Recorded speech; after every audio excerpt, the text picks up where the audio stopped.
strange substance found by a southwest Arkansas man be part of a government test? Well, that's the question at the heart of a phenomenon called chemtrails, now getting widespread attention. Well, they say the government is dumping chemicals on us to control or manipulate the weather. And they say the unusual-looking jet trails in the sky are actually chemical-laden chemtrails. People say the government is up there in airplanes spraying all kinds of chemicals to change or manipulate the weather, leaving what you see there, and they call that a chemtrail.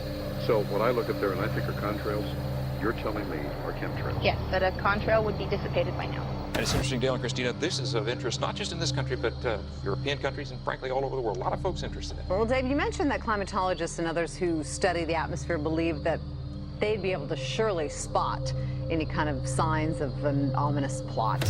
Our journey started in San Diego, California, where thousands of scientists, engineers, policymakers, and journalists gathered for the American Association for the Advancement of Science Conference. One of the topics was the artificial manipulation of the Earth's climate, also called geoengineering. During the meeting, scientists spoke about the plausibility of implementing geoengineering campaigns throughout the world under the guise of preventing global warming. One widely accepted theory was to block the sun by spraying something into the atmosphere. When they were asked about existing aerosol programs, they stated clearly that no such programs have ever been implemented. But strangely, these proposals sounded exactly like what people around the world are claiming is already happening. When I found out that the American Association for the Advancement of Science was going to be held down here and the main body of topics would be on geoengineering, I had to come. I had to be in on this. I had to hear what these top climate change scientists had to say. And that's the other question about chemtrails and whether geoengineering is being deployed right now without our knowledge. I don't have any personal insight into that, other than to say that I've worked in government at pretty high levels in the White House and in at state government. I'm personally skeptical of that. But obviously, you never know what you don't know. Chemtrails. On the internet, they are cited as proof of the government creating clouds to combat global warming. They claim the American government, with the secret approval of the national government, is covertly using jet aircraft to spray population centres with aluminium, with barium, and with strontium so as to reduce people's immunity and reduce the global population. I'm always a little bit suspicious because the government doesn't seem that capable to do something on such a large scale. That is not rain, that is not snow. Believe it or not, military aircraft flying through the region is dropping chaff. Small bits of aluminum, sometimes it's made of plastic or even talcized paper products, but it's used as an anti-radar issue, and obviously they're up there practicing. Now, they won't confirm that, but I was in the Marine Corps for many years, and I'll tell you right now, that's what it is. What happens here, military jets, some come out of Key West Air Force Base, and they move off into the atmosphere, and they drop mylar strips. Some could be a little wider, some are small glass fibers that are coated in aluminum. And what the Air Force does is they take their military jets and they dump these out of the aircraft, they fall into the atmosphere, and some take as much to a day to fall down. This is inevitably military or something going on. The government, the Air Force, you see this kind of a pattern like this, you can rest assured there's something going on. They're actually little bitty magnetic and little bitty strips of, whether it's aluminum. Well, it's a nuisance to you and I to determine what's real and what's not, but it looks like it is a life-saving operation there for the military. The apparent motive behind this conspiracy theory is one world government. Order, I cannot hear. Mr. Speaker, I want to assure the House that both my ministry and my colleague, the Minister of Health, who have received correspondence on this issue, that this conspiracy theory does not have an iota of truth, and that the trails observed from aircraft simply come from jet engines. Number 9 of order.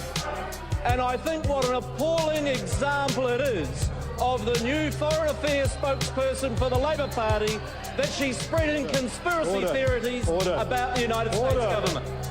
The House has heard sufficient. It is called geoengineering, fighting global warming by putting a chemical dust in the atmosphere and reflecting harmful radiation back into space. We take geoengineering to mean deliberate, large-scale intervention in the Earth's system. There are a variety of schemes that have been discussed for geoengineering. A classic example is injecting reflecting particles into Earth orbit. Nevertheless, there might be some good reasons to think about alumina. It turns out, first of all, there's been a lot of work on the environmental consequences of alumina in the stratosphere. The big deal really is that alumina has 4 times the volumetric rate of forcing for small particles as does sulfur. And that means you have 4 times less surface area for the same rate of forcing. And this is a much bigger deal. You'd have roughly 16 times less the coagulation rate, and that's the thing that really drives removal. So you could get away, we think, with much smaller mass fluxes. So that's why we see things like in the use aircraft patent from '89, they talk about aluminum.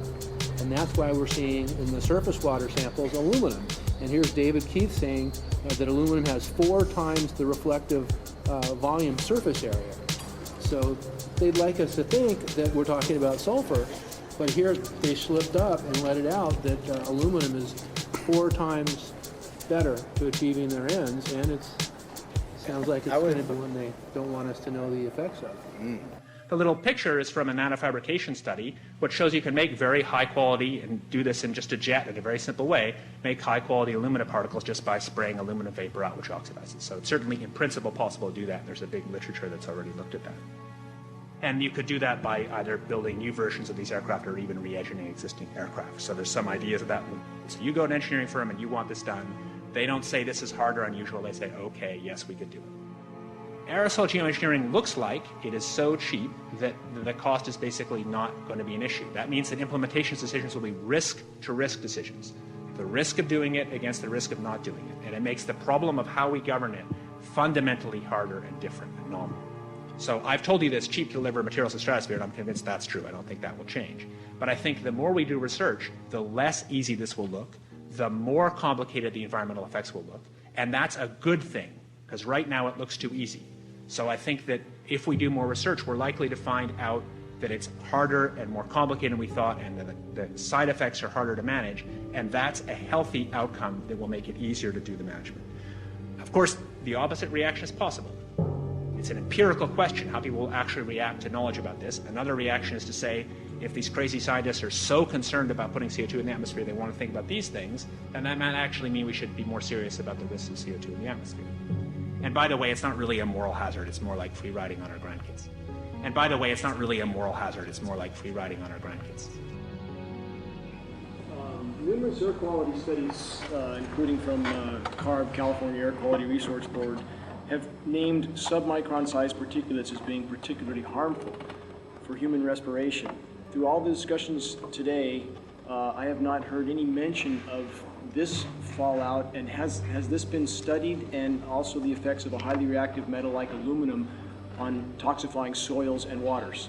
The question is, what would be the effects of these materials on human health if they came down into the stratosphere, in particular small particles and aluminum? So the collaborators of mine working on the aerosol scheme are actually folks from Carnegie Mellon who focused on human health impacts. And while we haven't published it, that was the very first thing we did, was do the order of magnitude calculation in level pencil and paper, but with an expert on human health impacts about whether there could be an issue. And for aluminum or other particles, there are a lot of toxicological things that need to get looked at seriously. But if you're just thinking about the sheer number of particles and the human health impact of small particles, the answer is, well, we haven't published it. That was the first thing we looked at with some of the leading experts who do epidemiological research on human health impacts, and it's not even close to being an issue. Clarify, so 10 megatons of aluminum dumped into the atmosphere would have no human health impact. So let me be more careful here. We're to separate out the toxicological. So the alumina, we've only begun to research and published nothing. The alumina, we've only begun to research and published nothing.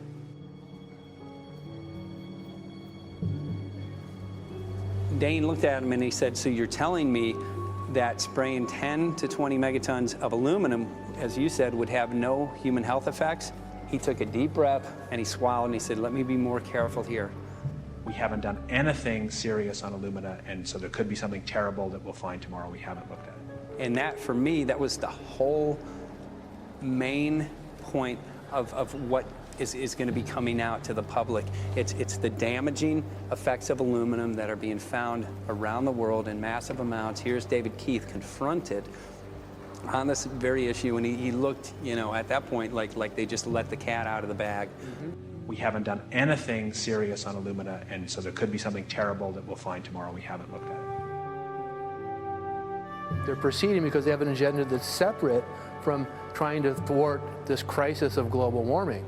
You know, there's obviously several other objectives, whether it's depopulation, control, weapons aspects, communications aspects, all kinds of things, you know, wild cards that we know nothing about. We don't really know, and I'm not going to attempt to speculate on exactly what the agendas are, but we can see clearly the agendas are not benefiting mankind. You know, it's benefiting the agenda of the elite. And so I think the question is, how do you draw the line between some activity that is allowed and doesn't need global governance and activities that do require global governance? Dr. John Holdren has agreed to serve as Assistant to the President for Science and Technology and Director of the White House Office of Science and Technology Policy. I look forward to his wise counsel in the years ahead. My personal opinion is that we have to keep geoengineering on the table. We have to look at it very carefully because we might get desperate enough to want to use it. So what would we do if in year 2040 or 2060 there's a severe climate crisis, say widespread famines or Greenland sliding suddenly into the ocean? That the only plausible way in which we could start the Earth cooling this century is to directly intervene in the climate system, say by putting particles in the stratosphere. We do stuff in the stratosphere all the time, of course, and so it's not as though the stratosphere is absolutely pristine. But you don't want to have people going off and doing things that involve large radiative forcings or go on for extended periods, or for that matter, provide lots of reactive surfaces that could result in significant ozone destruction. You know, maybe I'm putting a particle into the atmosphere because I'm trying to make money, or maybe I'm putting a particle into the atmosphere because I'm engaging in scientific research and trying to understand cloud physics, or maybe I'm putting this particle into the atmosphere because I'm trying to make it rain locally to seed a cloud and get more snow on our ski slopes. And this obviously raises all kinds of questions. It's hugely risky. It will likely negatively impact some people, but we might find ourselves in a situation where those risks seem worth taking. One of the things that really shocked me was in one of the breakouts, they had the benefits of these programs and then the risks. Now the benefits, the one thing that was stated was the just cooling the planet. You know, some of the risks were ozone depletion, droughts in Africa and Asia. I got to tell you, I came away from this experience after listening to these scientists for 4 days of symposiums, really concerned, because it's clear now that they are justifying, rationalizing, and looking to legitimize some really, really horrible impacts, further impacts on our environment. And they're basically formulating the sales strategy and the implementation and oversight strategy and the funding strategy. After San Diego, I was shocked by the programs that had been proposed. I decided to write about it. That night when I finished, I sent the article to an online publication with my email address attached. When I woke up the next morning, my inbox was flooded with responses from around the world. Why? Because I had just broken the story on aluminum in geoengineering models, which I had no clue at the time that very few people knew about. Now this metal, aluminum, is being found in massive quantities way above normal levels all over in rain, in soil, and in snow. After that, the calls started pouring in from people who were desperate for someone to investigate. That was the fuel that started the film.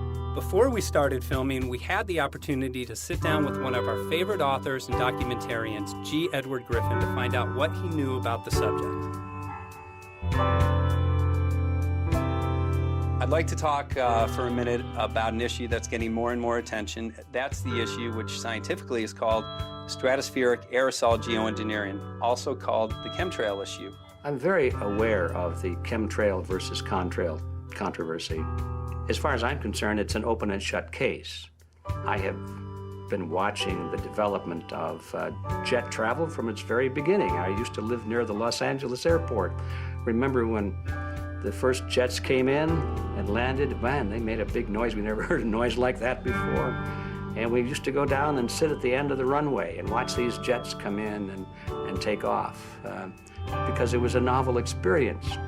I've been watching jets all my life, and I know about jet contrails. I've watched them. They're vaporized moisture, ice crystals, and they get out there in the atmosphere, and then they effervesce and evaporate and then disappear, and you can see them. Plane moves along, and the little white trail follows right behind it, and usually about 10 or 20 lengths of the plane or thereabouts, and then it's gone. And you can still see them that way, by the way, once in a while. So there goes a contrail. These other things we're talking about are not at all the same phenomena at all. These planes go by, and they billow out this white smoke, and it covers the sky from horizon to horizon. It doesn't dissipate at all. And they crisscross each other. And you see this thing cover the sky and turn it milky, and then people start having trouble breathing, and then you hear stories about the aluminum and barium deposits that they're picking up and the residue. And you put it all together, and I don't see how anybody who's got their eyes open and their mind open can come to any other conclusion but that somebody is spending a lot of money and effort to spray the planet. The question is, why? I have my own theories, but I hope that there will be some good investigative reporters go out there and get us the answer. I know that whenever it's finally discovered, and it will be, the people who are doing it will undoubtedly say, oh, well, we did it for you folks. It's for the greater good of the greater number.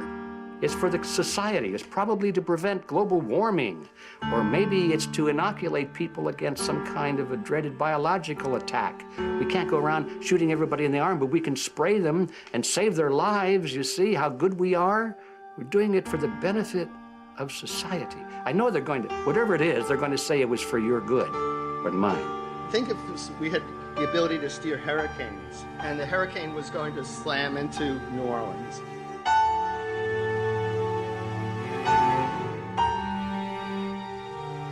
And let's say you could steer it so it would hit Mississippi instead, where for 100, that means I would be willing to more or less kill 18 Mississippians to save 1,800 New Orleanians.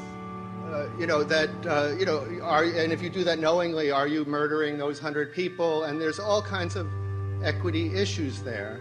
Now, also, we might be wrong about our steering, and if we didn't do the research right, maybe our steering would intensify Katrina and even kill more people in New Orleans. And so this question of how do you develop the confidence to know that your intervention will reduce overall damage, and then how do you deal with the understanding that you might be damaging some people who wouldn't have been damaged before while saving people overall? The spraying appears to be mostly in NATO countries. I've seen it here in the United States, I've seen it in England, I've seen it in Scotland, I've seen it in Canada, and I've had reports from people who live in France. There's a grouping, there's a political grouping here of some sort. It's international in scope. It's not just an American phenomenon, it's international. And anybody that wants to investigate that, I think, has to take that fact into consideration. They're going to find a political grouping and a political motive here. But in my humble opinion, it's not in your good or mine at all. I don't know what it is, but we'll soon find out.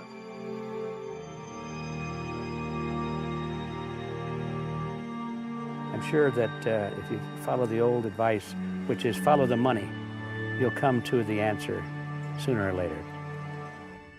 Soon we realized that we all shared the same need to get this information out there, to share with the public, to let people know what is being done. Ed felt so passionately about the issue, he offered to help us. Well, the main thing now, since it looks like the budget is going to be met, is to get it done well. We don't come off the tree knowing any answers at all. Yeah, we're not scientists. We're just asking questions, exactly. And we've got to be very skeptical about the answers. That's it's totally accurate, totally honest. Why can't people see this? They're not hearing it. They don't know that the facts are not being presented to them. We're very lucky, you know that. Look at this opportunity that's been dumped on us. I know. Opportunity. It's, well, this, you know, yes. It's, This is going to be a battle, I know that. Challenge and a battle, but I mean, why are we here if it's not for that? Can't go to get a hold of Morrow, so it's going to be you for the moment. I'll call him again. So. Sounds good. I saw the sky crisscross with chemtrails, and I can't remember if it was in LA or if I was on the road, but I had looked up one day and I thought, look at that. That's not the flight path, man. That was a grid, a regular grid over the city, and I couldn't believe my eyes. Milky white clouds. And, you know, it all seems very obvious, and now the evidence of what we have on the ground with the aluminum, the barium, strontium, and with what we see in the patents and what the geoengineers say are going to happen, I mean, for the everyday Joe, this is a slam dunk. This is a very delicate moment for the powers that be, because they're taking a covered-up operation like the tropospheric aerosol program, or chemtrails, Project Icarus, whatever. It's had many names over the years. And they're making it over into a geoengineering scientific shield to deflect sunlight, because global warming's out of hand. So at this very moment, the belly of the beast is right above us with no armor. Whether people believe in chemtrails or not, the geoengineering should be scary enough. And when people learn about geoengineering, chemtrails will then become apparent because they're the same. So you're talking about global conspiracy here. Geoengineers propose doing this on a global level. Off to Redding, California. Guess this is the second step after the 8 AS meeting. We'll see what we find.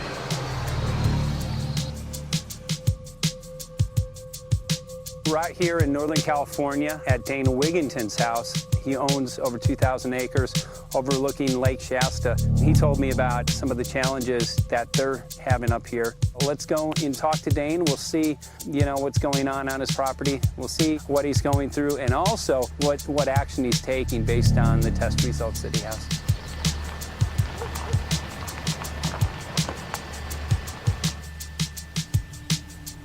As you know, I have a background in the energy fields. I worked on the first solar plants in the continental U.S. in the early 80s. My home was on the cover of the world's largest renewable energy magazine, so this is my background. My goal has been to alert the public there is a mountain of toxic material falling on us, period. Before about 5 years ago, our skies were typically blue, and now you see it's covered with lines and haze, and virtually nothing you see on the horizon, nothing you see in the sky above us is a natural cloud. I mean, it is virtually all the remnants of these aircraft lines that you see fanning out, spreading into clouds, artificial clouds, but the sky is a very dirty look to it. There's not the white cloud blue sky that we had only a few years ago, but it looks like there's some sort of massive industrial activity or forest fires burning over there, and we see that typically every night. You see even down to ground level, the clarity drops off significantly, and we don't see that except for the days when we have these long, lingering trails that spread and cover the whole sky, and on certain days you can see these trails actually dropping vertically like a veil. We assume the particulates are descending, and we have the test to prove that we are being inundated with levels of aluminum and particulates that are literally tens of thousands of times what would already be considered high. So we're not talking about exposure to a slight percentage higher of these toxic materials. We're talking about quantities, for example, off the side of Mount Shasta. If you can pan back, that's a landmark in Northern California, considered to be a pristine water source.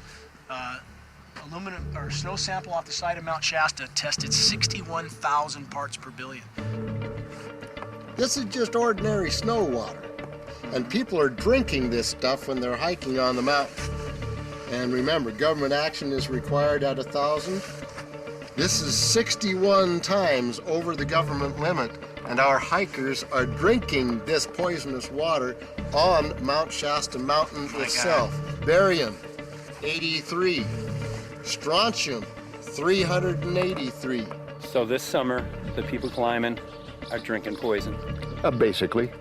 I certainly wouldn't want to drink 61,000 micrograms per liter of aluminum. And again, we've already seen in 5 years soil pHs in this area that have escalated 10 to 12 times, and we can prove that conclusively. Well, this is not speculation.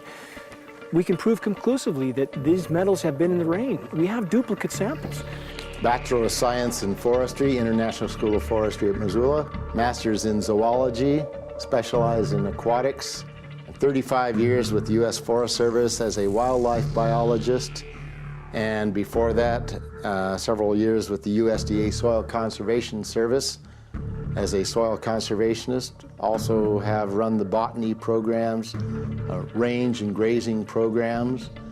And I continue that today. Right now I do a lot of master gardener consultation work. When I started this garden back in about 2005 or so, the pH here was 5.5, 5.6. This is the old soil survey of the county. You can look at the page right here. This is my soil right here. It's a Dietz 125, 126 here at my house. And here, the soil reaction pH should be between 4.5 and 6.0. And over there in the pure mud, it's even a little darker. It's 6.8 right there. And what can this do to plant life and ecosystems? Well, you haul one of these things out and you start looking at the little things that are crawling around the soil. A lot of times they aren't there anymore. The little soil arthropods that you can barely see on a microscope, you can actually see movement with this. Little tiny macroscopic, look like little moving pieces of dust. Those start to go away. They're not gone entirely, but they start to go away. This is black oak acorns. You know, this is pieces of cedar wood. You know, come on, folks. This should be very acid, and I'm getting 10 times higher than expected. There's something really wrong here. But you can see all those reports, lots of them. Have over 20 reports here. Well, at least 20. I'd say it'd be closer to 30. All revealing dangerous amounts of aluminum and barium. You know, the science is there that something funny is happening, and the naysayers say, well, so what? Isn't neutral good? Well, no, neutral's not good. Neutral is not good. If your soil is supposed to be 5.6, it should stay 5.6 if you want the forest to be healthy. And if you want to grow a good garden, you have to keep your pH around 6.0, 6.5. I think that we just need to wake up and just look at what's happening, because we can't just ignore it, because it's going to get worse and worse if we just keep ignoring it and pushing it away like, oh, that's nothing. There was mason jars, and they were brand new, sterilized, and that's what we catch the rain in. And then there was a HEPA filter that we tested the air with. Okay, so you caught rain and then you basically filtered air. What did you find? Aluminum and barium. Here's another test that's revealing 375,000 parts per million aluminum, barium at 3,000, 90, strontium at 345. Yeah, that's from a lined pond. With EPDM fish-safe pond liner. There is no chemicals, manufacturing materials at all in that pond liner that's available to the aquatic life. It's designed for that purpose.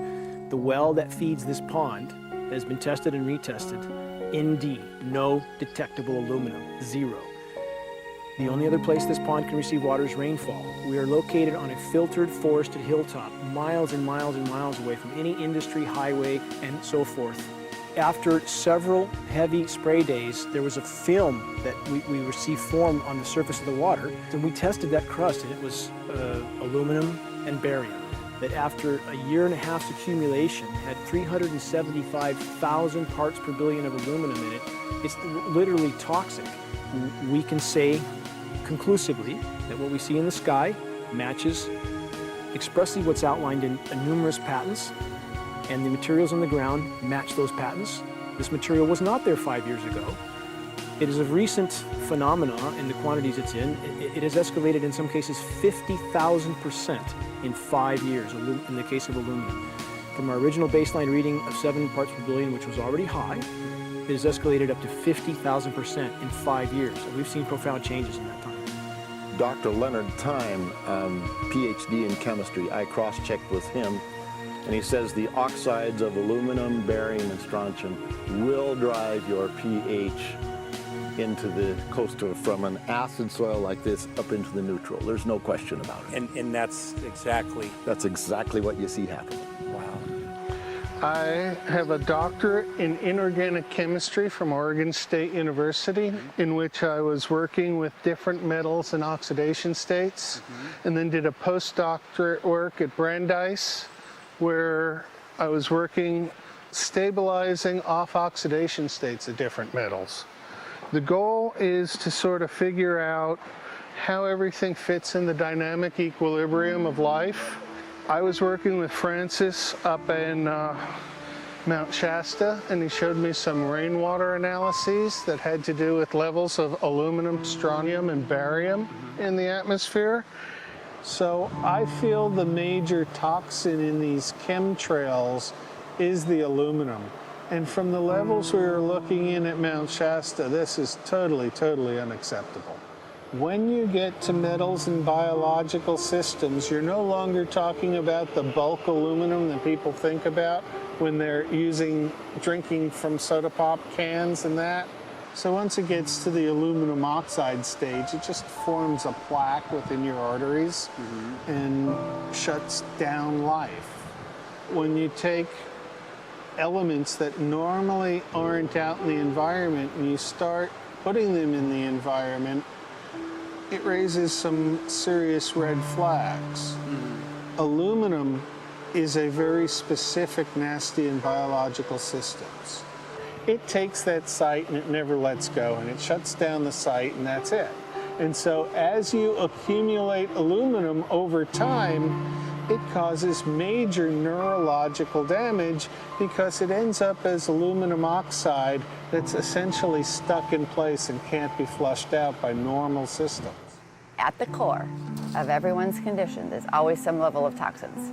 And aluminum is known to have cancer-causing effects. The half-life is decades. I think that we should be working on taking more of these toxins out of our environment instead of adding more toxins in. It's very concerning that if we add more toxins to our environment, that will be increasing the rates and risks of cancers. Even one patient is not worth it. So sad that they would consider putting aluminum in our environment to affect something when they could be causing so much more damage. Wherever the material is coming from, it is there. The amount of metal falling on us cannot be disputed. Absolutely, this is not speculation.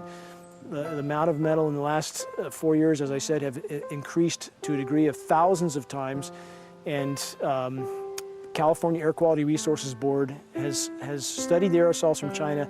These metals are not amongst them. Mike, the reason I've chosen to focus so primarily on this issue is I feel all other issues are secondary. What could be a greater priority than not being able to walk out your door and take in a breath of air without sucking up heavy metals? If our land base is being poisoned, if our waters are being toxified, what will we have left to work with? Whatever we choose to focus our time and energy on, whatever our political beliefs, that this is a common ground for all of us. We must have air that we can breathe that's not full of toxic chemicals and metals. We must have water that's not completely laden with whatever is being emitted from these aircraft. And if people stopped to consider that the atmosphere is as thin as a layer of paint on a basketball, it is an extremely thin layer that allows life to exist on this planet, to simply treat it as a physics lab and experiment with it until it is broken beyond repair is folly of unbelievable proportion. And if people understood that this sort of experimentation not only is going on, but has been going on for a very, very long time. Going back 50 years, there's been countless climate manipulation, weather modification programs that the vast majority of the public is completely unaware of. And if they think that this is not true, that certainly that somehow they would have known if it was occurring, I would ask them to look at things like Agent Orange and the things that governments do because they can, because there's no one to stop them, because they have these huge military machines that want to control everything. And in fact, the government's own document, perhaps you may have seen, it's available to any online, is called Owning the Weather, an expressed goal of our government, and not just our government. He told the Associated Press that the American government has created weather tampering techniques so that the New World Order will be able to starve millions of Americans and to control the rest. There is weather control techniques. Number one, the entire patents on the equipment. Number two, Senator Claiborne Pell's complete statement and story of his own that not only does it exist, but that we even utilize it as far back as the Vietnam War. Well, Murph, we're going to do what we can. Let's see what we can do. You got the scientists behind you. The scientists are with you, so at least this scientist is with you. I may not have $1 million budget, but I've got enough to show that something's dreadfully wrong. You got it. All right. So Arizona will be this Monday, the 21st. Senator Johnson up in Show Low. So we're going to be in the car a long time.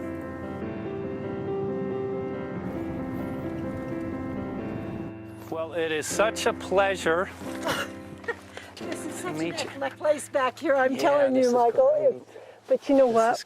We love it. It's so private and it's so quiet and peaceful. And please come in. My name is Karen Johnson. I served in the Arizona State Legislature for 12 years. I was in the House for 8 of those years and in the Senate for 4 of those years. When you see a plane fly overhead, there's a trail that leaves the end of that plane, and it goes from one horizon all the way to the other as the plane flies across, and it begins to filter out and cover more and more of the sky in kind of ripples. It widens out and fills the whole sky. I mean, how could anybody think that that was the case? And then to live and to be underneath that and know that whatever is in that is falling down upon you and upon your animals and upon the earth. And I mean, it's frightening to me. And if people don't start really waking up and facing the fact that we've got people that are doing terrible things to us, and we had better wake up and fight back now. I mean, I'm the mom of 11 kids. I've got 35 grandkids. I mean, I've got a stake in this. I care about what is going to be left for my children. I care about it, and I'm extremely worried about what is going to be left to them.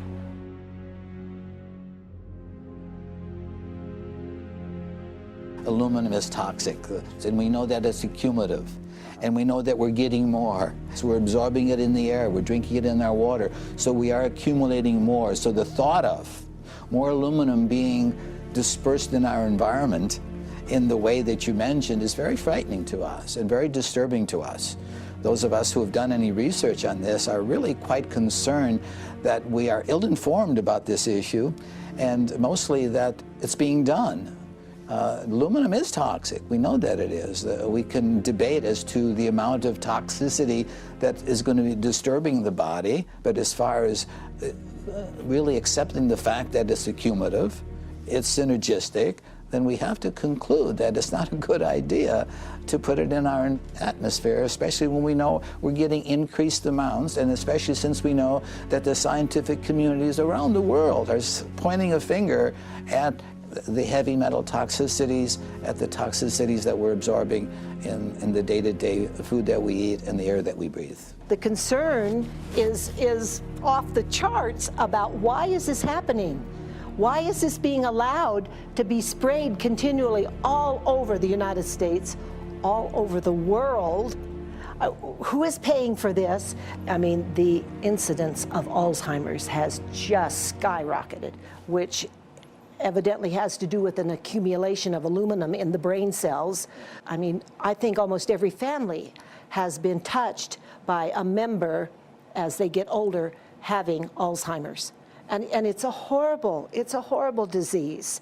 And to say that, well, this just came because people drank soda pop out of aluminum cans, you know, when my father passed away with Alzheimer's and he didn't ever drink soda pop, you know, that explanation doesn't ring true with me. And so I'm wondering, how much did this chemtrail spraying back in the Illinois area affect him? Aluminum and fine metal is an accelerant. friend who's a firefighter up in Pine, Arizona for 20 or 30 years says that the wildfires now that they're fighting are way beyond anything they've seen before in intensity. And when you look at the air samples and you see the fine particles of aluminum, which is very flammable, and magnesium settling on the trees, this is causing unprecedented savage wildfire. But if you look at this, you can see these are parts per million. They sent this to me, and I just found this to be extremely interesting because we should have like 2 parts per million of aluminum in our air. And this is saying that there's 39,000 parts of aluminum. That's astronomical. Barium is high. I mean, these are way off the charts of what people should be breathing or what's coming down on them. And, you know, if people wonder why their health is deteriorating, why they're having to go to emergency rooms, why they can't breathe, you know, why they're getting Alzheimer's, this has been planned. We have elites, I don't know what you want to call them, one worlders, Illuminati, I don't, whatever you want to call them. But with these people that don't care about the average person. They only care about themselves, their greed, their power, and if they eliminate, you know, 2/3, 3/4 of us from the planet, so much for the better for them, because then they don't have so many people to have to herd around and worry about. So this is a lot what this is about, and this is very, very alarming and scary. I mean, where is this stuff coming from, and why? Why is this kind of stuff being put out there? You know, I've heard different explanations about, oh, we need to cool the planet, all this and that. But if people are up there trying to cool the planet, why do they need all this kind of stuff in it? The explanations just never have really rang very true. And as I'm setting up the equipment, she looked at me, she said, all these trees here are dying. And I said, what? She says, all these trees in here are dying. So I thought, well, I'm going to test for aluminum, because that's one of the key things in the programs that we're talking about, and titanium. And I took some of this bark sample and tested it, and it came back positive with aluminum and titanium. Then I started traveling around California, noticing the same thing. In Lake Tahoe, there was a lot of the same type of bark, all through Sacramento area and Davis. Just about everywhere I went, I was noticing this silver white bark. What I think is happening is these chemicals are getting down and destroying the roots. And then as they come up, they're going out into the bark. Those 2 right there are the ones that are just, it just hurts so bad to see these 2, because look how old and big they are. We probably lost 40 trees right here on our 10 acres. Every week, every other weekend, we'd see another tree that was beginning to die. And I mean, it's just so sad, we'd just cry. And to think that that might have something to do with it, along with their other explanations, would really, really frost me. Every time you lose a tree, you know, it's not good, it's just sad. And there's another one over here in this little group of trees here. Don't you feel better when you stand up and fight than if you crawl down in a little hole and go to sleep? You know, I mean, my gosh, people, your families are out there, children are out there, your grandchildren. I mean, you've got to do something to help.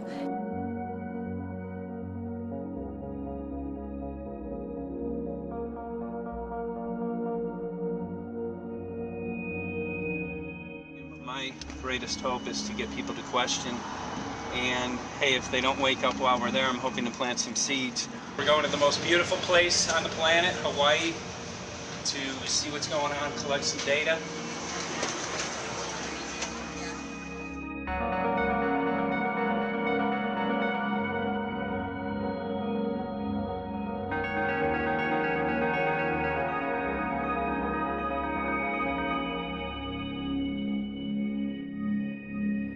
Thank you for having fun with us. Hope you enjoyed the trip. Have a great vacation and welcome home if you're lucky enough to live here. Thank you.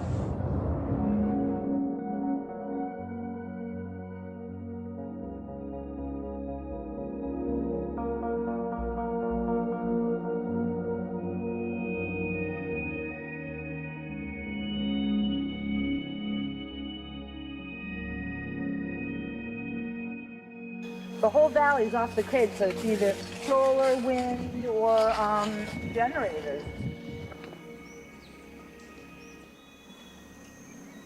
Look at this, man. Yeah, the mind can't even conceive of a dream of this. Right. Yeah, right. Even coming here, and one would never think, you know, in paradise that it's getting destroyed.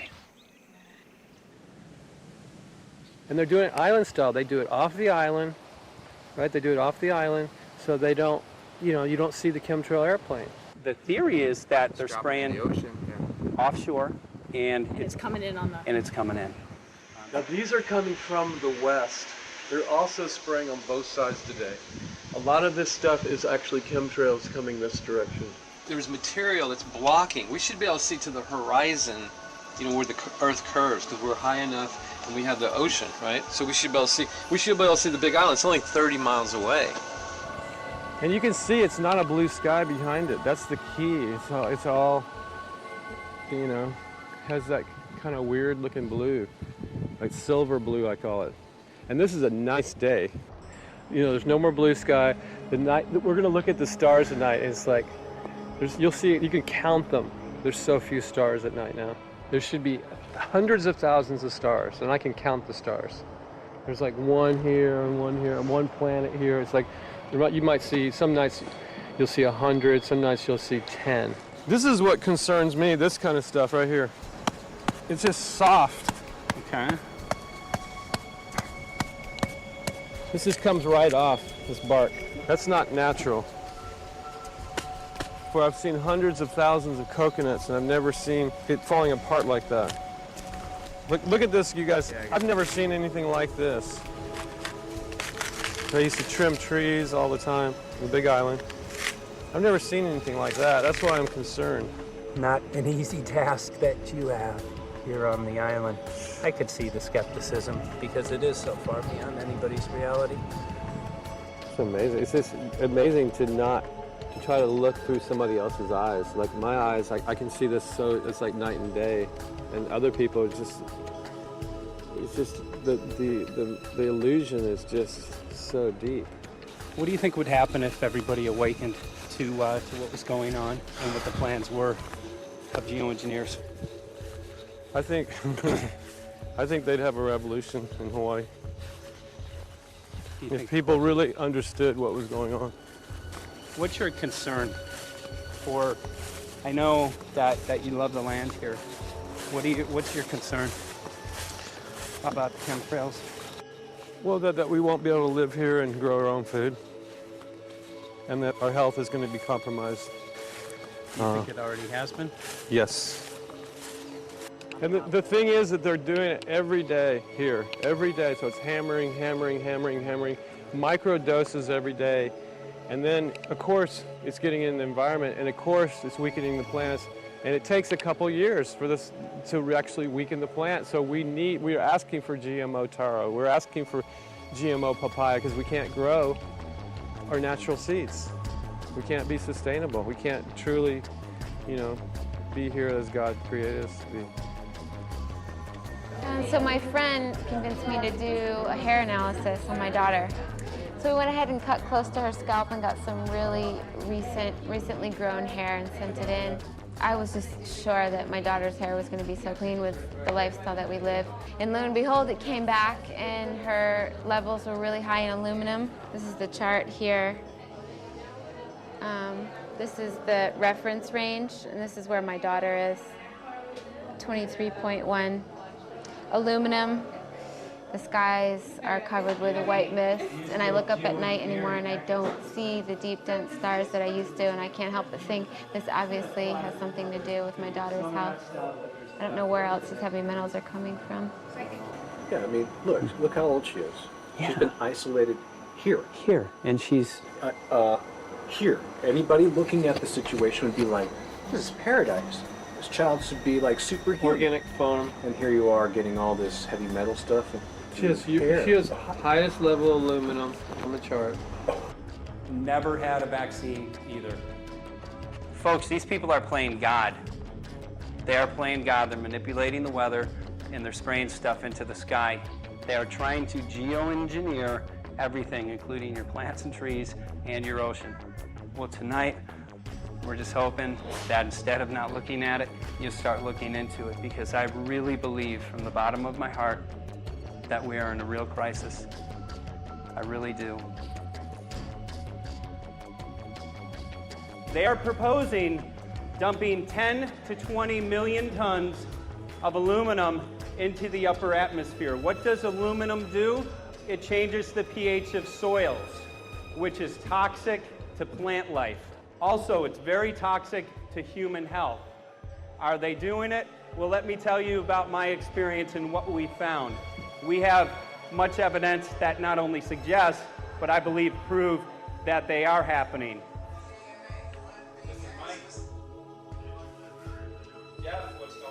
And as I promised, we're joined right now by a very special guest, Michael J. Murphy, currently on location in Hawaii. He's working on a documentary film called What in the World Are They Spraying? Michael, welcome to the program. Great to speak with you today.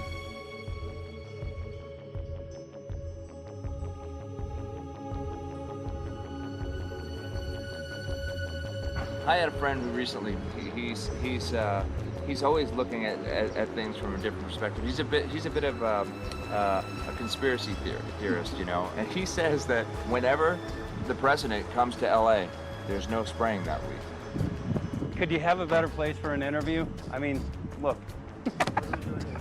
Well, this is being done over our farms and over our things. So basically, they want to eliminate our ability to eat organic food, have clean water. So in some ways, it sounds to me like, and you know, again, it's just a projection, but it sounds to me like this is control. How do we control the masses? Yeah. How can aluminum be good for you in any? And what was the second chemical you mentioned? It's barium. Barium aluminum. Obviously, those are toxic to everything. To human health. To human health, to farms, to animals, to everything. 61,000 parts per billion. And there should be a government alert at 1,000? At 1,000, people are drinking this. People that climb the mountain, they're drinking that snow. It's poison. Oh my God, that's so disgusting. So that's 60,000 times above regulation. Exactly. 60,000 times above regulation. And I've talked to friends, and they're like, well, that's just ice. That's just condensation. And I'm like, you can talk to a second grader. Ice doesn't float in the sky and spread out that way, you know? You're not an expert, but you're a concerned citizen who said, wait a second. Who's actually doing the research. Yeah, you're doing the research, and that's what we need to do as Americans and say, you know what, I want to know what's going on. I want to know what the FDA is doing to my food. I want to know what the government's doing with my air, my water, and the soil. And, you know, it's just great what you're doing, and I just, my kudos to you for bringing light to this subject. Put all of the theories aside, just what geoengineers are proposing and what's being found is scary enough. So we can just address that. And I encourage more people to just step up and ask questions and do what he's doing. So thank you, Michael, very, very much. Aerosol spraying aluminum affects everywhere, and we have a beautiful tropical climate which I believe might be in jeopardy. So we wanted to not only come and bring the message of what people were finding around the world, but encourage people to test for the aluminum, strontium, barium. Essentially, I think it was an effective trip. I saw a lot of people here in Hawaii, in Maui, awake and not only curious, but willing to look into this deeper, and that's my only hope. This is one of the boldest moves, I think, from Ed Griffin yet. This is the taboo topic that nobody's supposed to talk about, and that is aerosol spraying. Now, we've got tons of documented proof of errant aerosol spraying. It just blows my mind that the whole essence of humanity has always been to look up into the sky and ask why. Though there are no limitation, there is endless space, an endless universe. Now, in the 21st century, we're not allowed to do that. Anyone who looks up and sees the giant grids and the X's in the sky that weren't part of our existence until just a decade or two ago is somehow called a kook. And the people that are the best and biggest proponents for the revolution and for liberty, they don't want you to talk about it because you could discredit them.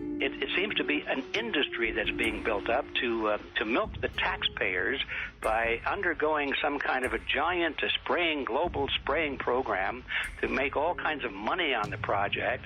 And they don't seem to care really what effect it has. They're not trying to experiment to see if humans can survive it or anything like that. They just want to get this stuff up.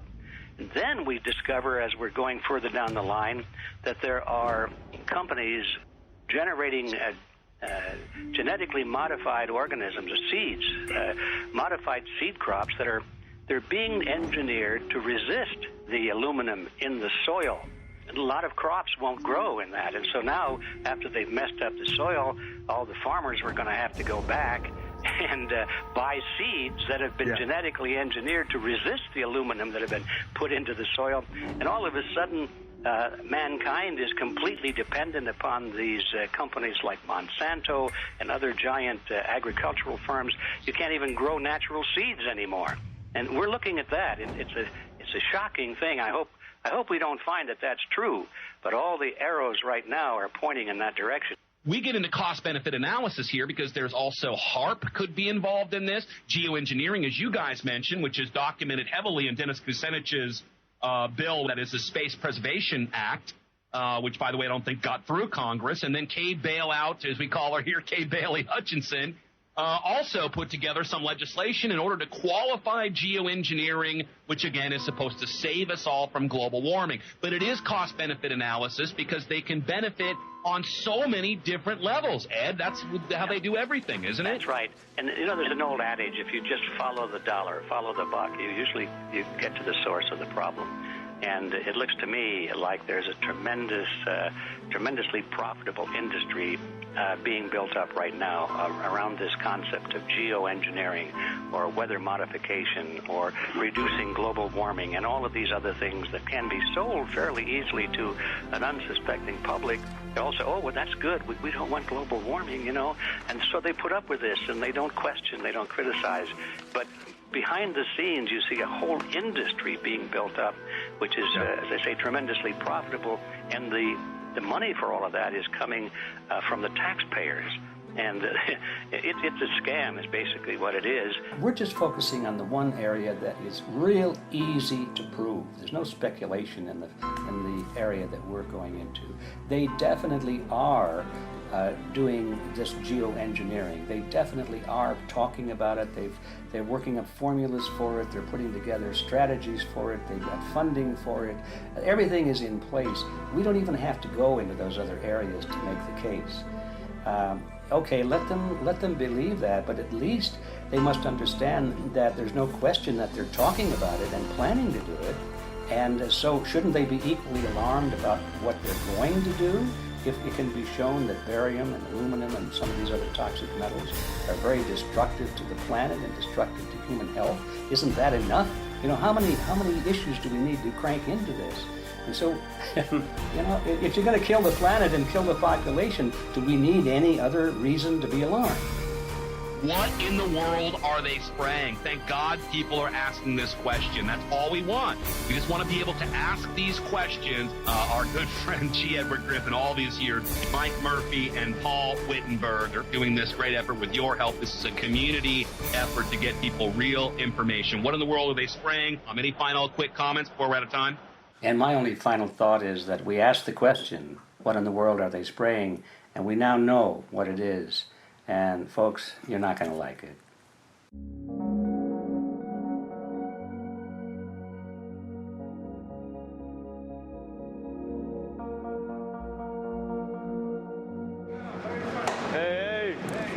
I'm Peter Vreke. I'm from Belgium. I'm 54 years old. I can't believe it myself. I'm a very happy and grateful person.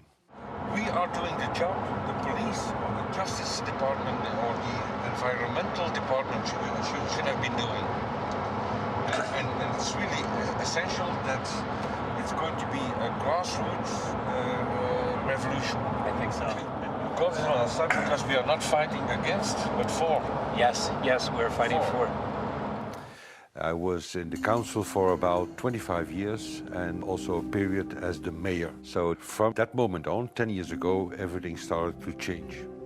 I start to get a picture of what is really going on. And it became crystal clear to me that we, humankind, have been manipulated and dominated and exploited for centuries. And this chemtrail phenomenon made me angry because I was so helpless. You can decide what food you're going to eat, whether you're going to smoke, what water you're going to drink, what kind of life you're going to lead, but not with this phenomenon. Then you are just a victim. It's only a game. And there have to be good guys, and there have to be bad guys. And luckily, we are in the position to be able to play the role of the good guy who has the chance and the opportunity to overcome. 3 days that we shared with them, my heart just dropped because it was such a beautiful way to live and such a peaceful way to live. I left thinking, what's this going to be like in 10 years? Is everything going to be killed off on the property? And if it is, how are they going to get their food source? Are they going to have to take a class, you know, and get certified by company XYZ? And what are the requirements for that? And that really is the end of freedom. I'm concerned about that. I definitely, I really am. Yeah. I learned to say everything is now as it has to be now.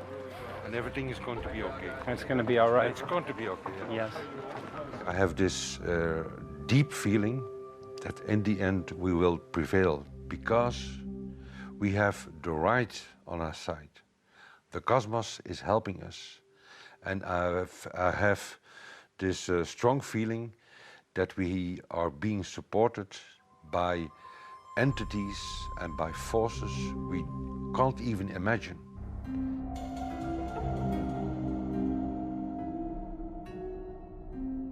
Here for the first time we have this scientific proof that we are being spread. We are being spread, and it's incredible and it's hard to believe, but we are being spread. I think at this moment to stop is not an option.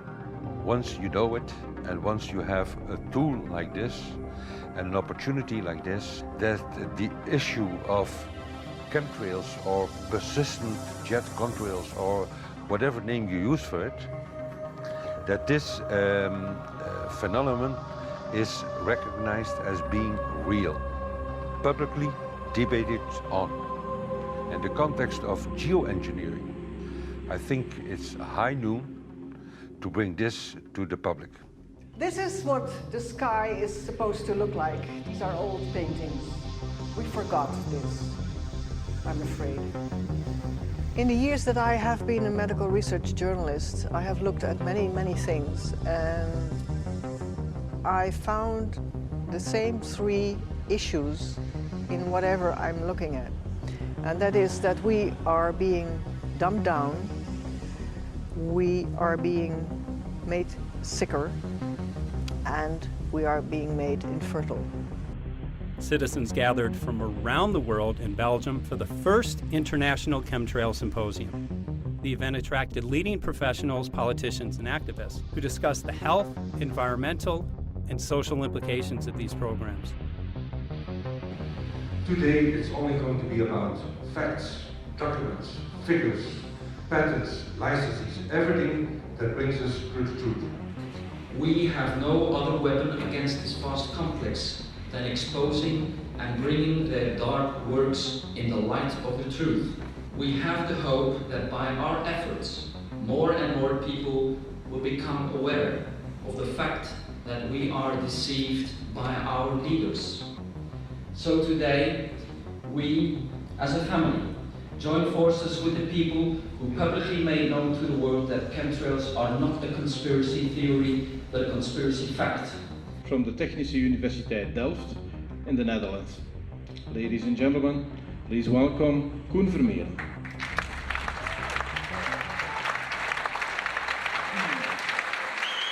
Well, I'm Koen Vermeeren. I'm a university professor of Delft University of Technology. Usually people are with their heads to the ground in their own two-dimensional space and they don't look up. But if you do, you see more and more spaces like this. And it worried me too. I have no explanations to our students about these phenomena. And then I studied it myself and I found out that I couldn't give them the answers they wanted because I think that the phenomenon is not natural. It's not natural what is happening, and the explanations that are given to us are not enough for me. If you look at them from a scientific point of view, the first thing a scientist does is trying to explain something. Because I'm smart and my students are not as smart yet, so I have to give them answers to questions. But if you ask most scientists honestly, they cannot answer all your questions. If people are using climate control over our heads, I want to know about it. I want to know the consequences, I want to know the health impact, I want to know everything. I need, as a teacher in my university, to give answers to my students. And they have good questions. And I don't have the answers, and I want to know. Excellent. And we should discuss this. Ladies and gentlemen, for here you in the auditorium and for all over the world, Michael Murphy.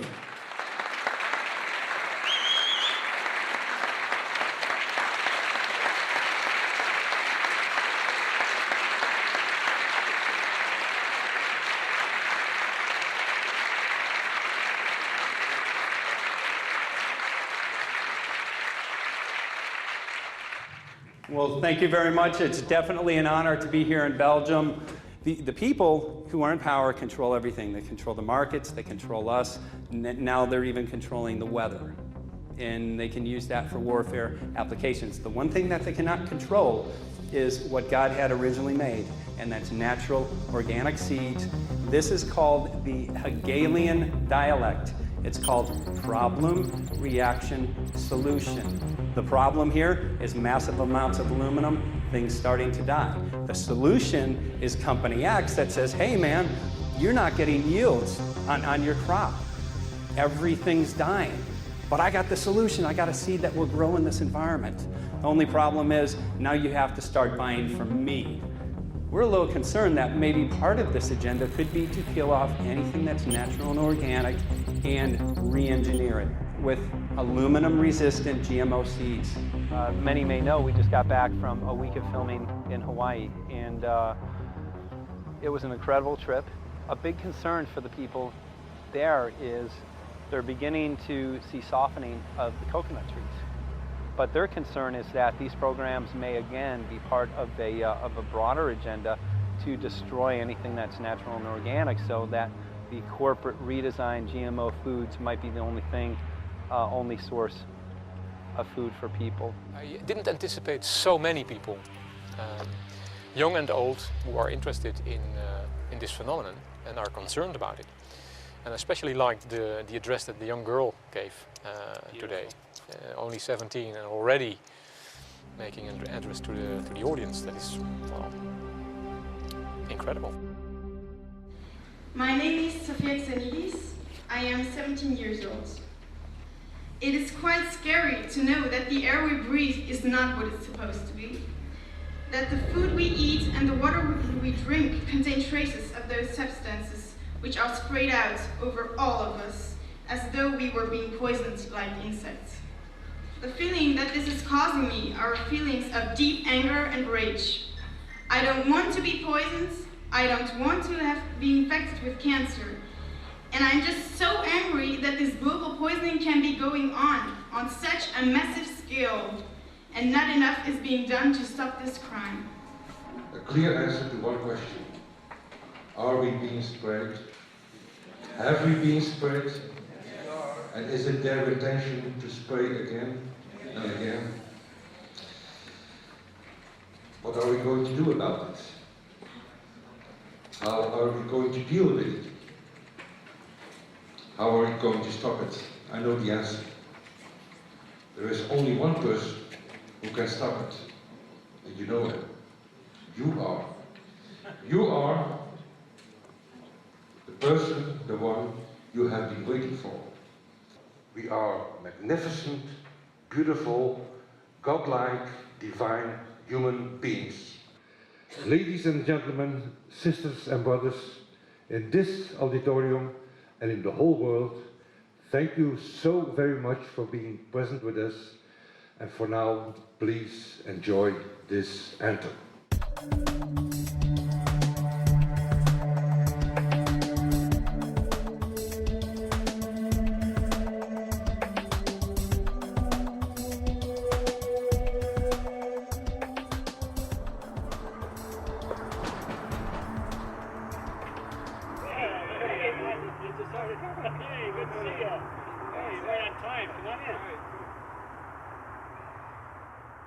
So, anyway, I'm glad that the weather's been good for you fellas so far. Just think if we were doing this in the wintertime, you might, if you're going to Washington, D.C., you might run into snow. Thank God we're not. That's right. You know, it's interesting because of the different weather modification programs. There's something like, I think, right around 32 in the continental U.S. alone going on. So the theory is that geoengineering is in part weather modification. You know, Mike, that's a very good point. There are so many subsets connected with this issue of geoengineering. People are writing to us all the time with information about the connection to global warming, the connection to weather modification. Some people think there's a connection with Morgellons disease. Others think it's kind of a means of transmitting electromagnetic impulses from the HARP antenna system up in Alaska and Siberia. Boy, it gets your head spinning. And each area, I think, is worthy of investigation, but we have so little time. I think it's wise for us to stay focused on just the aerospraying and the toxic effect of these chemicals and the destruction of the planet and the damage to human health. What more do you need than that to convince people that we have to put a stop to it? So to stay focused, I think, is our mission on this one.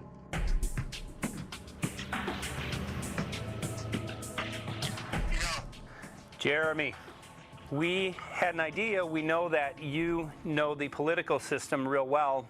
Our idea was this: we have a ton of data and information that we've collected throughout our travels, and you know, we really think a good way to end the film would be addressing this to elected officials, some of the senators. So we were wondering this, if you might be able to come and kind of help us out and perhaps show us the way in how to get this done politically. But it sounds like a really good idea, and I'm also going to get to, in terms of researching who it is that we should really focus on talking to about this. At the very least, if we could make it impossible for them to claim that they don't know at this point, we can strip away their plausible deniability that they haven't heard of the data that points to geoengineering stratospheric aerosol operation already going on. At the very least, it should be very interesting to go to district of criminality and put some people on alert. Yeah, you have a lot of enemies in Washington. That's where all the power comes together and the money, you know. So there are people there, I'm sure, that just don't want us to do this job. But I'm glad you're going, and you'll find out.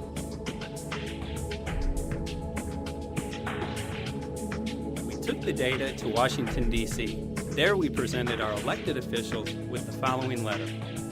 According to the 5th article of the Bill of Rights amending the Constitution for the United States of America, no person shall be deprived of life, liberty, or property without due process of law. But the daily spraying is depriving all persons living within the United States of life, health, liberty, and integrity of our common and private property without due process of law. As a representative of the people of the United States of America, we insist that you do everything in your power to protect us and immediately put a stop to geoengineering spraying at once. There exists no justification, legal or otherwise, to poison the planet and its inhabitants. Now suppose that space aliens arrived on, maybe they're going to land at the UN headquarters down the road here, or maybe they'll pick a smarter spot. But suppose they arrive and they give you a box, and the box has 2 knobs. One knob is the knob for controlling global temperature, maybe another knob is a knob for controlling CO2 concentrations. You might imagine that we would fight wars over that box, because we have no way to agree about where to set the knobs. No global governance, and different people will have different places they want it set. Solar engineering is like chemotherapy. No one wants it. But we all want the ability to do chemo and to understand its risks, should we find ourselves with dangerous cancer. How long does it last up there? The lifetimes are years. What, years? A couple of years. And then it what, precipitates out, or Yeah, that's correct. no toxic side effects that we know of? The thing we always wonder about is the unknown. Yeah. So if you're thinking about, say, the acidification, it's clear that's not a problem. There's several studies that showed that. Right. But of course, the concern here is with so little research, there may be some unknown that comes out of left field that bites us. My name's Mike Murphy. I'm a filmmaker in from Los Angeles. We're covering an issue called geoengineering. Okay, thanks guys. Senator, quick question about the issue of geoengineering. I'm afraid I don't know what you're talking about. And wondering if you were supportive of geoengineers' proposals of spraying 10 to 20 million tons of aluminum into the atmosphere. I should really get a briefing paper on it before you give an opinion. Oh, not a problem. Are you aware of the issue? Not completely. At all? Because, okay. Do you have a letter from constituents, and people have concerns? Yeah, We're making a documentary about I don't know, you guys have credentials to be here? Yes, we do. We pass through security as well. Endowed by our creator. I think so. Please don't touch me. Please don't touch my property. You're lying. No, why? What did we lie? What did we lie about, sir? No, we're not. What are we lying about? Lying about what? It's a little unusual, huh? I haven't heard that. You're not aware of it? And it appears that these programs have already been deployed. You know, I have to look at that proposal, and so, why don't you let me review it? I can do that. Are you aware of? Actually, I'm going to go. Yeah. Let me go ahead and get that. I will take a look at this, and I will act accordingly. General, this program, this openly covert program of the aerosol spraying, stratospheric aerosol spraying, geoengineering, using tons of aluminum, spraying it up in the sky. I have no idea what you're talking about. Okay. Commonly called chemtrails, sir. When you were the head of NEMA, did you see the aerosol trails? Mike Murphy, filmmaker in Los Angeles. Hi, sir. And we're covering an issue called geoengineering, and wanted to know if you're supportive of geoengineers' proposals.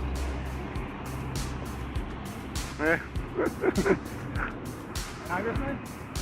Hey, Congressman. I'm wondering if you're supportive of geoengineers' proposals, which is dumping 10 to 20 million tons of aluminum into the atmosphere. Pardon?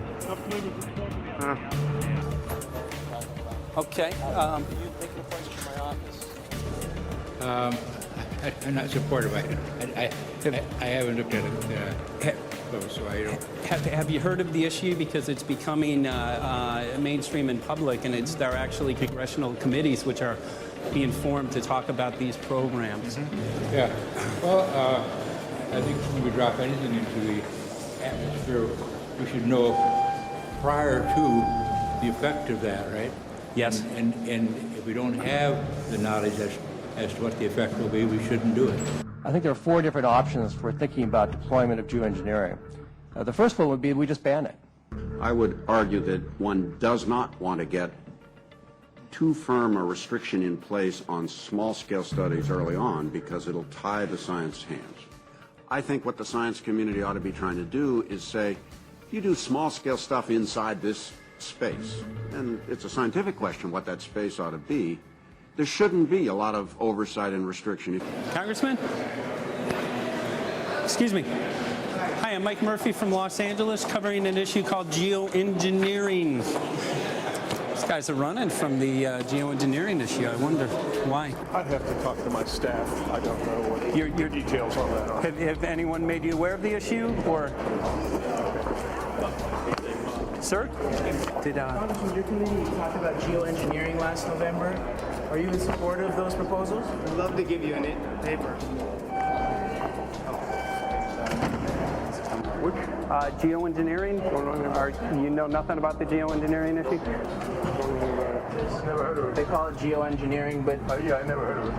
It's nothing I've ever heard anything about. I mean, when we looked up in the air today outside of the sea, we saw this stuff going on. Quickly, have you heard of geoengineering? No. The proposals to shoot 10 million tons of metals into the air. This committee, Science and Technology, covered it for the first time. No. No, I've never heard of it. So we were very concerned. How you doing? I'm fine. How are you? So what? We spoke with Congresswoman Watson's office, and her press secretary, Ms. White, was familiar with Representative Kucinich's Space Preservation Act, which mentioned chemtrails and the weaponization of the atmosphere in space, and then it was pressured to be taken off the bill. Did you see the aerosol spraying going on today over the Capitol? Congressman?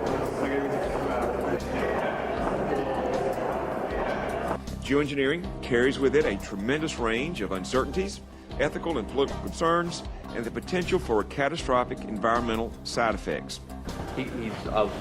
He's not one to do interviews very often, not unless we usually really pressure him into it. Okay. So don't, all that is, don't hold your breath. As chairman of the Committee of Jurisdiction, I feel a responsibility to begin a public dialogue and develop a record on geoengineering. We want to know if you're supportive of their measures by spraying 10 to 20 million tons of aluminum into the atmosphere? No, I think we need to have more research. Okay. And about the issue of current deployment, there's literally a mountain of evidence that many people believe proves the deployment of these programs. Any knowledge of that? No, there's certainly not a mountain of evidence, but I do support research into geoengineering, and I also support looking into the international governance of that. Okay. I hope anybody that has studied it knows, at least I think, that it's a radical proposal, and I hope we don't have to use it, but there may come that point in time where we do. Now, if we could provide you with the evidence that suggests that these programs are and have been ongoing, would you be willing to address this publicly? We've had about 3 or 4 hearings on it. We have addressed it publicly. Well, not about the proposals, but about the current deployment of these programs. Citizens. I don't support the current deployment. I think we need to have more research, and they have consequences that go beyond one nation, and so I think that there needs to be governance to that. Governance is not simply an issue of deployment, but governance before deployment in terms particularly of large-scale scientific fieldwork. I concede that on this subject and in general, it's not popular to talk about global rules. And when these people started talking about the need for UN Security Council oversight, a supranational environmental security enforcement with a strong mandate by the UN, it really is clear that they're looking for a global power behind the manipulation of the environment. But I do think it needs to be sort of an international kind of treaty that does tie and bind all nations into a common fate. It is a common fate. And unfortunately, it's not just big governments that could do this. It is small governments. It is billionaires probably could figure, I'm going to save the world all by myself, and I won't bother to mention it. How do we decide when there's a planetary emergency? Whose hand is on the thermostat? How do we decide when to start it? There's no way to do that right now. And what if we do start doing it, and then by some problem with the technology or with the will, we can no longer do it? In a year or two, the aerosols will come out of the atmosphere and temperatures will shoot up at a rate much faster than it's going up now. And it's that rate of change that's hard for us to adapt to. So once we start it, we'll be sort of locked into doing it for a long, long time. And so with basically no end in sight. Boeing would pursue this to make a profit, right? I mean, the financial motivation to do this. Let's see. So let me not speak for Boeing. Is that allowed? Okay. Yeah, well, it is what it is. No, but someday, if the U.S. is going to decide to do this stuff, they're going to look to a company who can do it, and you want to be positioned. Boeing would rather get it than Lockheed Martin. So certainly we have an industrial base that helps the country take on technologies and large-scale challenges like national defense. And we do that both for a profit motive as well as, I think, as a national service. So I think it would be truly disastrous if You know, we discovered a few years from now that there was a black program that some government had stood up to sort of learn on the quiet how to do this. It's pretty clear you can cool the planet, but you will not and cannot bring it back to exactly the same climate state you started with. So you may or may not, and I expect we'll have a lot of back and forth about how useful it is to ameliorate the risks of climate change. I think there's a good evidence it probably is useful, but we don't know. But it certainly can't get you back to exactly the climate you started with. I think everybody agrees with that. Do you think you'll see deployment in our lifetime? Let me say I hope not. Al? I would agree. I hope not. I hope Very not. agreed. Okay. I see this as something like an evacuation plan. That you build big dikes. Maybe that's the emissions reduction to try to keep the flood from wiping you out. But that if that flood should come, that you'd like a plan for what to do in the event of that catastrophe. So I see these options more as a catastrophic response option and not as a way to reduce risk of everyday climate change. You would advocate mitigating consumption of beef as a means of accomplishing your objective? Yes. How would you suggest going about that? You can't. I mean, it's your job to decide what to tax and what not to tax. Obviously, if you wanted people to behave differently, you give them incentives and disincentives for behavior. But I'm sure that's the answer you wanted to hear, Mr. Smith. If only my time had not expired. Thank you, Mr. Chairman. Because there's literally aluminum and barium contamination found around the world, believed to be from these programs. Like, look today over the Capitol, looks like they're deploying some type of aerosol. Did you see it? No, I didn't, but good to see you. In a James Bond scenario, some rogue rich guy puts some airplanes in the air and seeds the clouds. What is to prevent that? Okay, are you aware of the issue? You do it through the... Are you in support of those proposals? What is your take? I don't know anything about it, man. I have to get more information. I've got a chair here again. Okay, we'll give you a letter on that. Yeah, this is a letter from constituents. Okay, great. Thank you. Excellent. And many people believe that these programs have already been deployed because mass contamination has been found. Geoengineering programs, stratospheric. Got it. Yeah. You just brought it up. Okay. Spraying from airplanes. Okay. So what is happening, people from around the world are finding contamination. Let me take care of this and I'll talk to you when I come back. I'll be back. He's here. Thank you very much.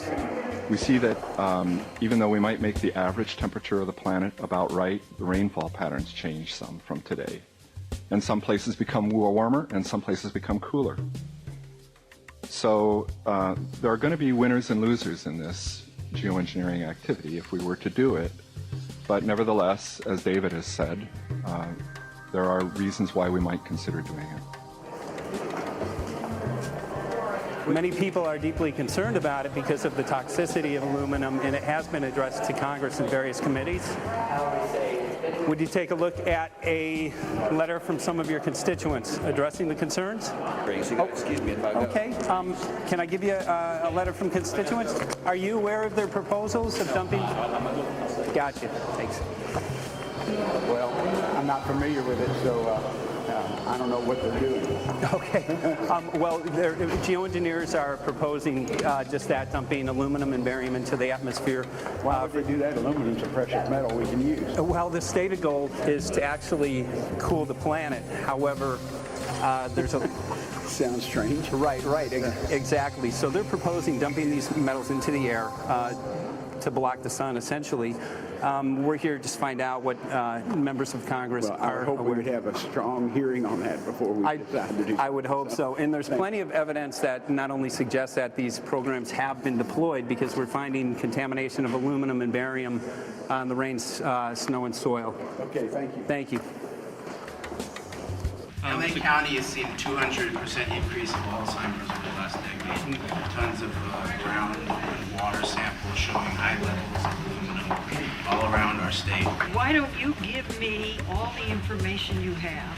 I have some very good people I will assign it to. And if you get it to Mr. Lavelle, we will He's get got it my to card the and right... send me an email and Yeah. we'll We'll be in touch. We are Okay. investigating this, and there's literally a mountain of evidence that suggests that these Okay, programs move that mountain over to us. You Let got us it. take a look at it. And look up, Thank you. looking up into the sky, and you'll see some of it. Oh, okay. You will. You can All see right. the aerosols being sprayed out of airplanes quite a bit.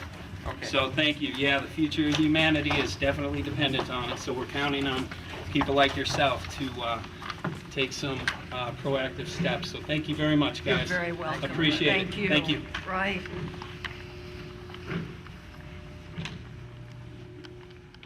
A lot of Congress was running down the hallways to avoid answering any questions, looking for doors in the hallways. So apparently the war is against all of us, and we're all in a hostage crisis. People who took an oath to uphold and defend the Constitution are not only know this is happening, are participating in this. And all of us have a duty to stand up and speak out about it. Why is the water being contaminated? Why is the soil being contaminated? Why are aluminum-related diseases going up? And it's affecting all of us, and thus we all have the duty to stand up and speak out and get educated and stop this. For our own sake, for our children's sake, it is a crucial moment in history right now.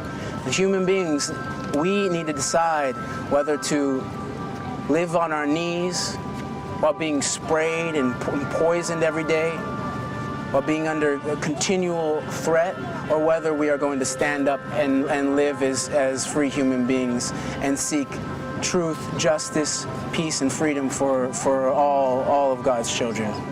So as you can see, we're ending our film here in Washington, D.C. We've made many public officials aware of this. Most of them either denied any knowledge of this, or they simply were unwilling to address the situation with us. So as you can see right behind the White House, we do have aerosols behind us. The spraying has continued. What is the solution? Is the solution here in Washington, D.C.? Clearly, this is one of the solutions, but the solution is not only here, the solution is within you. This issue affects all of us so deeply. So you need to look inside. Please get active, get involved, start spreading the word with growing awareness. About 90% of the population, we believe, is unaware of this issue, which means 90% of the people who normally might do something if they knew are not doing anything because they are unaware. So please look into your heart, use whatever skill you have to get the word out. The future of humanity is dependent upon it.